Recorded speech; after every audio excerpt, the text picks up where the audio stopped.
தரிசனம் ஆலய தரிசனம். ஆலய தரிசனம். ஸ்ரீ அமிர்தாம்பிகை உடனுரை ஸ்ரீ ஆவுண்டீஸ்வரர் திருக்கோயில், நேமம். இன்றைய ஆலய தரிசனம் நிகழ்ச்சியில் திருவள்ளூர் மாவட்டம் நேமம் பகுதியில் எழுந்தருளியிருக்கின்ற ஸ்ரீ அமிர்தாம்பிகை உடனுரை ஸ்ரீ ஆவுண்டீஸ்வரர் திருக்கோயிலில் எழுந்தருளியிருக்கின்ற இறைவனை தரிசனம் செய்ய இருக்கிறோம். ஜெயங்கொண்ட சோழனால் உருவாக்கப்பட்ட இந்த திருத்தலம் சுமார் 1500 ஆண்டுகளுக்கு முன்பு கட்டப்பட்டது. தெற்கு நோக்கிய வாசலில் கிழக்கு நோக்கிய வண்ணம் இறைவன் மற்றும் ஊரின் ஈசான மூலையில் கோவில் அமைந்துள்ளது. மூலவர் லிங்கம் சுமார் 7 அடி உயரத்துடன் மிகவும் அரிதான வடிவத்தில் காட்சி தருகிறார். அம்பாள் அமிர்தாம்பிகை தெற்கு நோக்கி வீற்றிருந்து அருள் பாலிக்கிறார். தன்னை வழிபடும் பக்தர்களுக்கு அமிர்தம் போன்ற இன்பமான வாழ்க்கையை வழங்குபவர் என்பதால் இத்தல இறைவிக்கு அமிர்தாம்பிகை என்று பெயர்.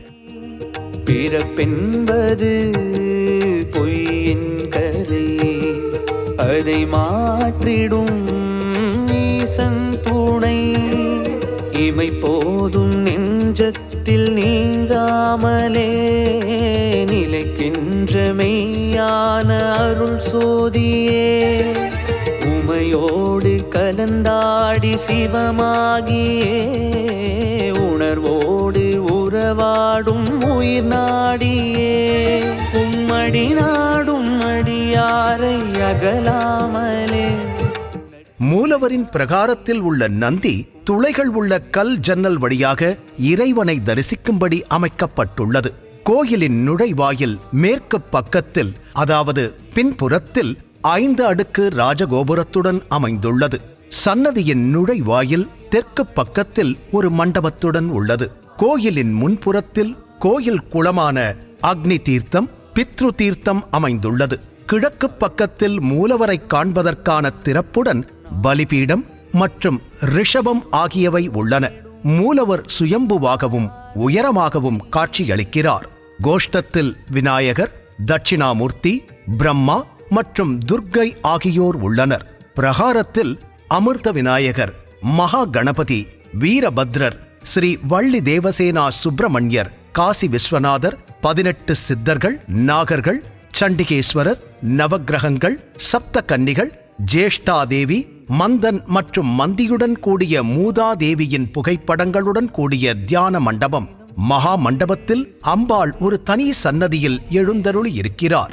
அபய மற்றும் வரத ஹஸ்தத்துடன் அம்பாள் நின்ற கோலத்தில் இருக்கிறார். பக்தர்களின் பிரார்த்தனைகளை கேட்பது போல அம்பாளின் தலை நேராக இல்லாமல் சாய்ந்திருக்கிறது. அவள் பக்தர்களை நோக்கி வருவது போன்ற நிலையில் அவளது கால்கள் அமைந்துள்ளன.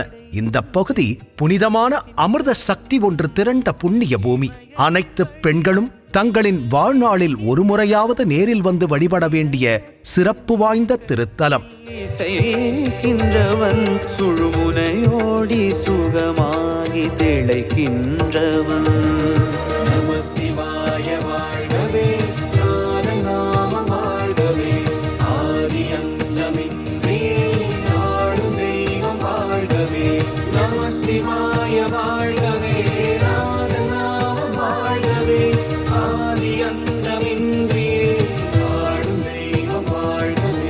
அருள் தூவிடும் மண்ணாமலே, இருள் போக்கிடும் ஆராதனை.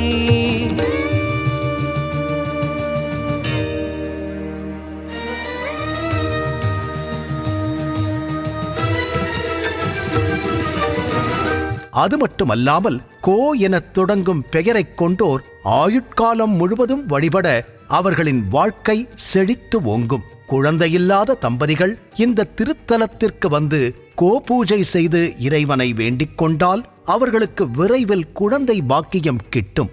பல பக்தர்கள் இதனால் பயனடைந்திருக்கின்றார்கள். பித்ருதோஷ நிவர்த்தி தலமாகவும் இது விளங்குகிறது. இங்கு பித்ரு தீர்த்தம் என்கின்ற அக்னி தீர்த்தம் அமைந்திருக்கிறது. அதில் நீராடி பித்ரு பூஜை செய்பவர்களுக்கு பித்ரு தோஷம் நீங்கும். திருமண தடையை நீக்கக்கூடிய அற்புதமான திருத்தலம். அதற்கு இங்கு எழுந்தருளி இருக்கின்ற அமிர்தாம்பிகைக்கு கண்ணாடி வளையல்களால் மாலை சாற்றி வழிபட அவர்களுக்கு திருமண பாக்கியம் கைகூடும். அதுவும் நவராத்திரி மற்றும் வெள்ளிக்கிழமைகளில் வளையல்கள் படைத்து இங்கு வழிபடுவது சிறப்பு வாய்ந்தது. மகம் மற்றும் பூச நட்சத்திரத்தில் பிறந்தவர்களுக்கான சிறப்பான பரிகார தலமாகவும் இது விளங்குகிறது. தல விருட்சம் வில்வ மரம். வில்வ மரத்தில் மும்மூர்த்திகளின் வடிவத்தை நாம் தரிசனம் செய்ய இயலும். வில்வ மரத்தின் அடிப்பகுதியில் பிரம்மாவும், நடுப்பகுதியில் விஷ்ணுவும், நுனிப்பகுதியில் சிவனும் வாசம் செய்கின்றனர். அது மட்டுமல்லாமல் வில்வ மரத்தின் வேரில் செல்வத்தின் அதிபதியான மகாலட்சுமி வாசம் செய்கிறார். இதன் இலைகள் சிவரூபமாகவும் கிளைகள் வேதங்களாகவும் போற்றப்படுகின்றன. வில்வ இலைகள் 3 இதழ்களை கொண்டவை. இது சிவனின் முக்கண்கள், திரிசூலம் மற்றும் இச்சாசக்தி, கிரியாசக்தி, ஞானசக்தி ஆகியவற்றை குறிக்கிறது. வில்வ மரத்தின் நிழலை தொடுவதும் அதன் இலைகளால் சிவபெருமானை அர்ச்சிப்பதும் சகல பாவங்களையும் போக்கி நன்மைகளை தரும். பூஜைக்கும் அர்ச்சனைக்கும் நாம் பயன்படுத்தும் மலர்களையோ இலைகளையோ ஒருமுறை மட்டும்தான் பயன்படுத்த இயலும். பிறகு அவை வாடிவிடும். ஆனால் வில்வ இலைகள் அப்படியல்ல. வாடினாலும் அதனுடைய தன்மை மாறாது. நீரில் போட்டால் உடனே ஒரு புதிய இலை போல மாறிவிடும். அதனால்தான் வில்வ இலைக்கு நிர்மால்ய தோஷம் கிடையாது. அதனால் வில்வ இலையால் சிவபெருமானுக்கு அர்ச்சனை செய்வது உயர்ந்த பலனை நமக்கு கொடுக்கும். இத்தகைய சிறப்பு வாய்ந்த வில்வ மரத்தை தல விருட்சமாக இந்த திருத்தலம் கொண்டிருக்கிறது.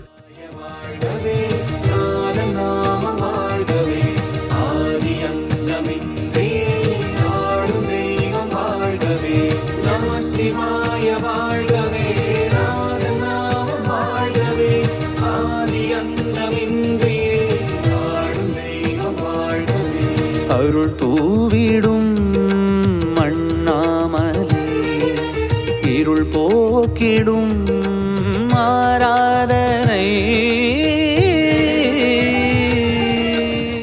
வரலாறு மற்றும் கல்வெட்டுகள்.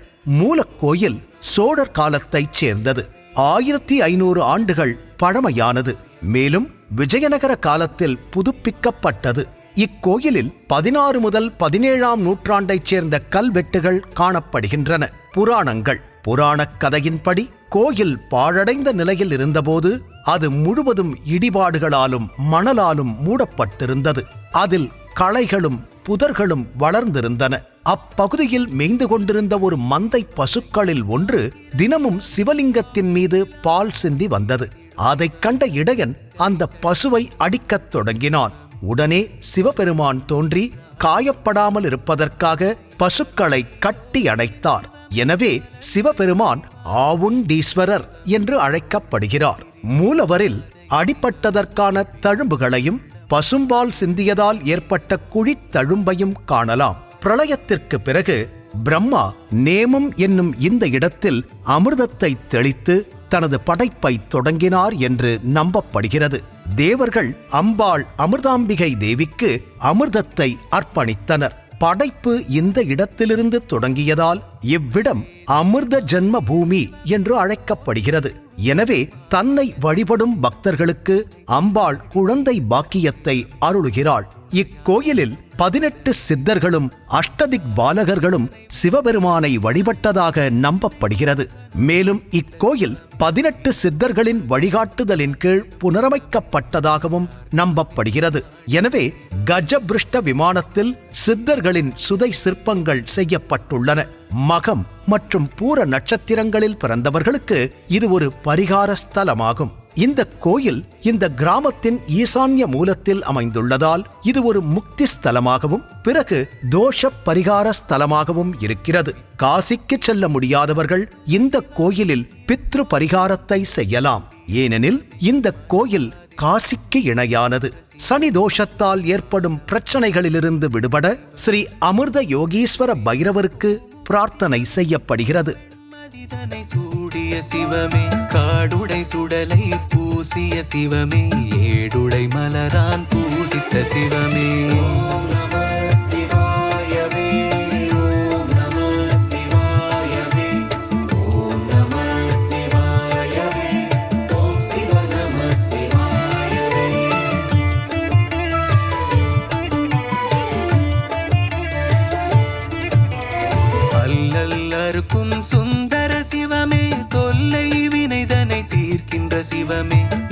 எப்பொழுதும் நெஞ்சில் நீங்கா சிவமே ஆராய் இன்பம் அருளும் சிவமே பொய்யாயின போய் அகலும் சிவமே மெய்யாய் நின்று மிளர்கின்ற சிவமே அஞ்ஞானம் தன்னை அகல்விக்கும் சிவமே சிறந்தடியார் சிந்தை ஊரிடும் சிவமே ஓம் நம சிவாயவே ஓம் நம சிவாயவே ஓம் நம சிவாயவே ஓம் சிவ நம சிவாயவே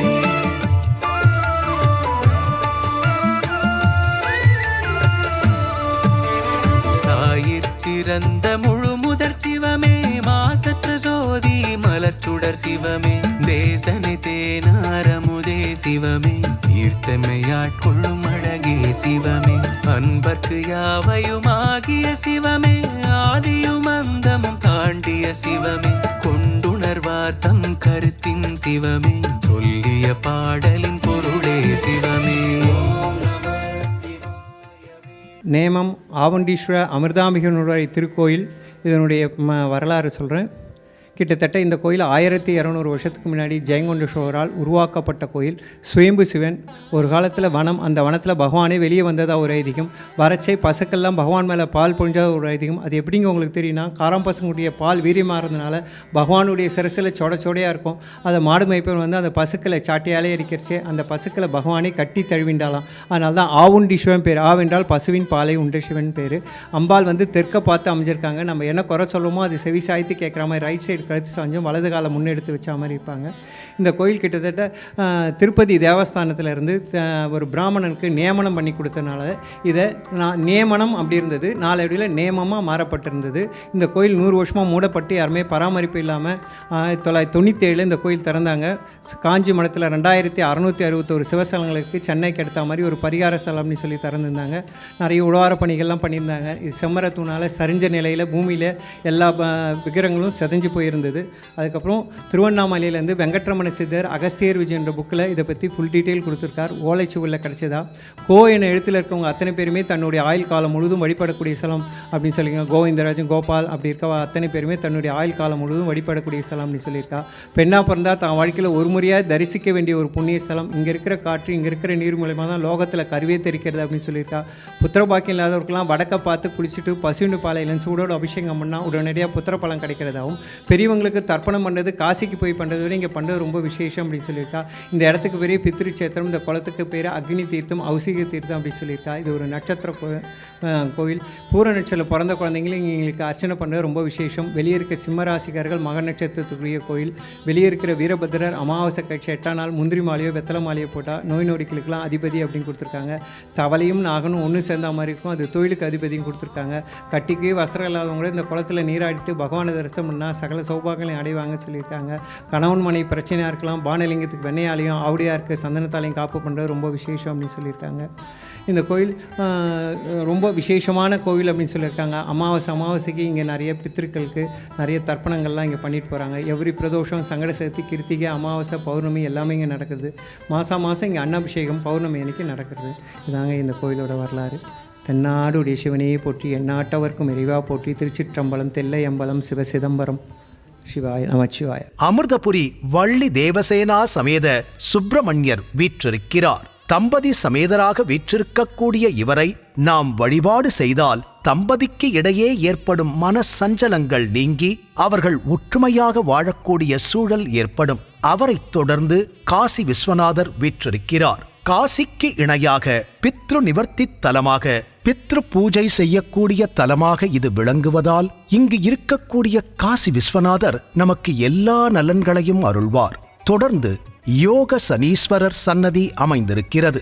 இந்த சன்னதியில் வீற்றிருக்கக்கூடிய யோக சனீஸ்வரரை நாம் வணங்குகின்ற பொழுது சனீஸ்வரரால் ஏற்படக்கூடிய பிரச்சனைகள் விலகும். குறிப்பாக இங்கு ஸ்ரீ அமிர்த யோகேஸ்வர பைரவர் வீற்றிருக்கிறார். அவருக்கு சனிக்கிழமைகளில் அபிஷேகம் அர்ச்சனை செய்தால் சனி பகவானால் ஏற்படும் இன்னல்கள் நீங்கும்.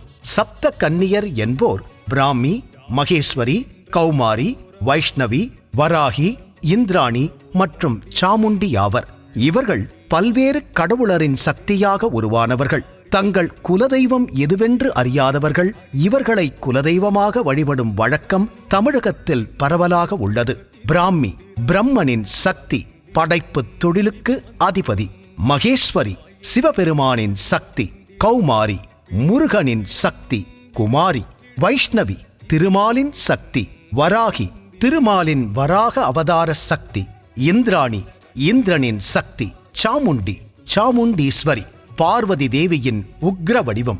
சிவபெருமான் அந்தகாசுரன் என்ற அரக்கனை அழிக்க அசுரர்களின் இரத்தத்திலிருந்து தோன்றிய சப்த கன்னியர்களை பயன்படுத்தியதாக புராணங்கள் கூறுகின்றன. இந்த 7 கன்னியரும் தங்களின் உக்ர சக்தியால் அரக்கனை வதம் செய்தனர். சப்த கன்னியர்களை வழிபடுவதால் திருமண தடைகள் நீங்குதல், குழந்தை பேறு, தீய சக்திகளிடமிருந்து பாதுகாப்பு மற்றும் குடும்பத்தில் ஒற்றுமை ஆகியவை ஏற்படும்.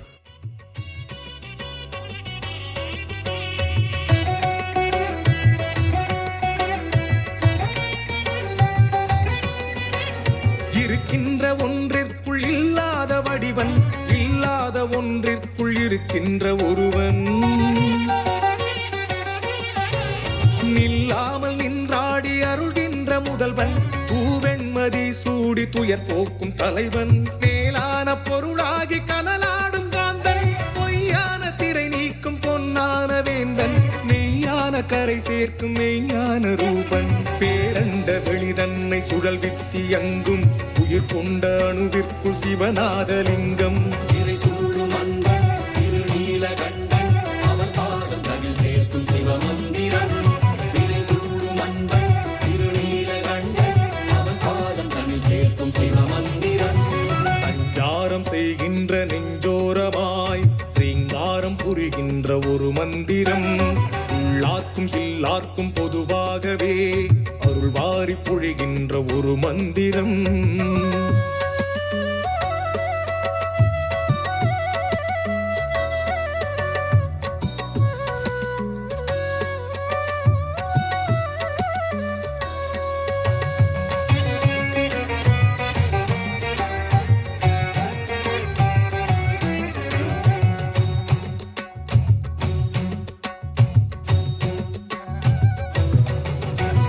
கங்கைக்கு சிரம் தந்த சந்தானமூர்த்தி, வேதத்தின் பொருளாகும் நடராச கீர்த்தி,